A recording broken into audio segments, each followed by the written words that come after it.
Setelah sempat dibatalkan, Presiden Prabowo Subianto kini tetap menghadiri undangan Presiden China Xi Jinping. Kedatangan Prabowo ke China ini turut disorot media asing.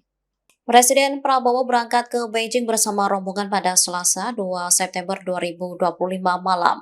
Media Singapura CNA melaporkan kehadiran Prabowo disambut baik. Prabowo memutuskan untuk berangkat ke Beijing setelah situasi di Indonesia mulai stabil. Nantinya Prabowo akan bertemu dengan Xi untuk melakukan pembicaraan bilateral. Kantor berita AFP menyoroti bahwa lawatan ini dilakukan setelah Indonesia diguncang protes besar-besaran. Mereka juga menyoroti upaya pemerintah meredam amarah masyarakat dengan berjanji mencabut sebagian tunjangan anggota DPR. Namun Prabowo juga mengecam sebagian aksi massa yang melakukan tindakan anarkis. Diketahui kedatangan Prabowo untuk menghadiri parade militer di Cina, peringatan 80 tahun berakhirnya Perang Dunia II. Pada kesempatan itu, Prabowo berfoto dan berjajar dengan Presiden Rusia Vladimir Putin dan Presiden Korut Kim Jong-un.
Download Tribun X sekarang, menghadirkan lokal menjadi Indonesia.